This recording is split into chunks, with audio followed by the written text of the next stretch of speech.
You spend a lot of time working on the focal points in your garden, such as flower beds or bulb beds, the flashy parts of the garden, but you don't want to neglect the background. Now, these bulbs are very nice, the flowers are beautiful, but at the moment, all they have as the background to them is the bare edge of the deck, underneath some weeds and some old stones. Not a very attractive background to it. You want to make certain to show off the flowers to the best advantage. A dark green background works best. Now, what we're going to plant in our back part of the bed are some dwarf Japanese holly. Now, many people, when they hear the word holly, they think prickly leaves, fussy, hard to grow. There are many, many types of holly, and the Japanese holly in particular has no spines, and it is very well adapted to Oklahoma conditions. And as you can see, it has a very nice dark green, evergreen foliage.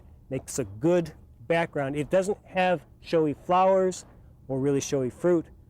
What it does do very well is serve as the background for other shrubs, or in this case, perennial flowers. Now, even with the Japanese holly and with any of your shrubs, make certain you know what you're buying. For Japanese holly, there are several varieties of Japanese holly, ranging in size from 10, 12 feet down to the very dwarf Japanese holly that we have here. Now, you want to make certain that you get the right kind. This dwarf will work very well for us. It will still need to be clipped as a hedge in order to keep within its space, but that will be fairly easy to do with this type. With the regular Japanese holly, it would be an impossible task to try and keep it within bounds. As you can see, once we get these planted, fill in this space, we're going to block off any unsightly view under the deck, and as these get bigger and fill in, they're going to provide an excellent background for our flower bed. Well, I'm going to get going on finishing planting these. Sue's got several other shrubs that we're trying to get planted this spring. We have a lot of nursery stock going in this spring. Let's go join her. For the past 2 years, as we've developed our studio garden, we've had plans for putting in permanent shrubs on the ornamental side of our garden. Well, thanks to the special help of the Oklahoma State Nurserymen's Association, our dreams are finally coming true. They've supplied us with a tremendous amount of nursery stock, and we can finally put it in and see our dreams come to reality. Well, in this particular bed in our ornamental landscape, we want to put in a variety of flowering shrubs. We've selected everything from roses to Weigela, star magnolia, and I'd like to go over a few of those with you and give you some ideas of how you can fit them into your own landscape. Now, right down here in front of me, I have some salmon pink miniature roses. We'll be able to plant those fairly close together because they're not going to get very large, and we can also keep them pruned back to size. They'll stay fairly short, and then we can move over to a next higher shrub in height, and this is an Anthony Water red spirea. We have 3 of them grouped together here. This is a compact form. This spirea is only going to get about 2.5 feet tall, so we can group them fairly close together. These are only about 2 feet apart in a small triangle. In contrast, over here, I have a double white snowflake variety of mock orange. The mock orange gets very, very large, and if you go to the nursery to pick out flowering shrubs, if you compare this red spirea and the mock orange, they essentially look like they're about the same size, and you might be fooled into spacing this closer to something that it really ought to be. Ultimately, in Oklahoma, this will probably get maybe 5 or 6 feet tall. In cooler climates, it gets much bigger than that. So the mock orange is going to be right over here, so it will have plenty of space to grow. In front of that, we have some Texas Scarlet flowering quince. We have 2 of those to put in the foreground here, and the blossoms are beautiful. They're almost apple-like, and they're in bloom at the same time as our Bradford pear. Gives us a nice color contrast of the white Bradford pear and then this scarlet, almost deep salmon colored quince. And they take the heat very well too. Right here, the stock is not in yet, but we'll be putting in a carefree shrub rose. Then over in the foreground, to the other side of our Bradford pear, we have some red Prints Weigela. Weigela is not something you see used in the landscape a lot these days, and it ought to be planted more because it's a fairly carefree shrub. It was used a lot in probably your grandmother's garden. You might remember growing up seeing it in older home sites. But anyway, the Weigela gives us larger foliage than some of the other shrubbery we've just looked at.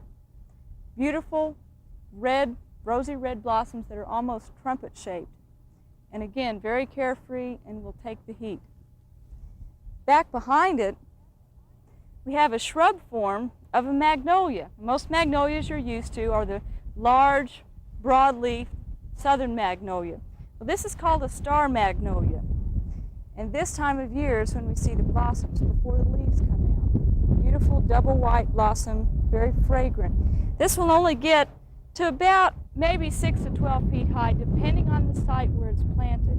That's something you need to keep in mind when you're selecting shrubbery, that depending on the care you plan to give them, the soil situation they're in, and the site where they're planted, they may grow in a range of height, anywhere, as an example with this one, anywhere from 6 to 12 feet high.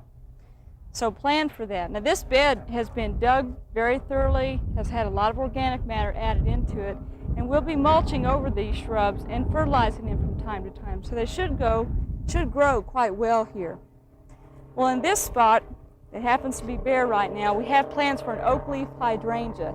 That will give us some variety so far as foliage goes and flower size. The foliage and the flowers are quite large in a medium growing shrub, so it'll give us some more variety and texture.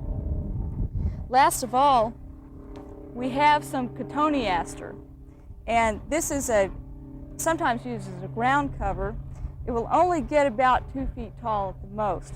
Right now, it has some tiny pink blooms just getting ready to open. Very nice, dark, glossy green foliage. Again, low growing, and it has an interesting angular form to it that's nice. In the winter, fall and winter, it'll have bright red berries on it, so that's nice too. And we've got 5 of them here.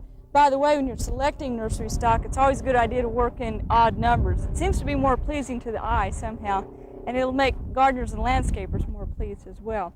Well, our last plans for this bed in our ornamental landscape are to put in some herbaceous perennials along the front. And we'll probably get to that sometime later this summer, or possibly next year, depending on our budget, just like with any home garden. And we probably will put in something like mums or daylilies to finish out our flower show for the summer. Well, as you select shrubbery, make sure you read the tag, understand the ultimate size it's going to get, and prepare your bed properly ahead of time. A couple of more tips on planting shrubs before we leave. On container-grown stock, very often if it's been growing in the pot for a while, the roots will start circling around inside the pot. Make certain before you plant it that you rough up that old root ball and get those roots and keep them from circling, and then plant it in the soil. Don't put any organic matter in with the soil, just use the regular soil you took out, and don't mix any fertilizer in with the hole. Wait until the plant is established, and then you can add. Well, we thank you for joining us today, and we'll see you again next week.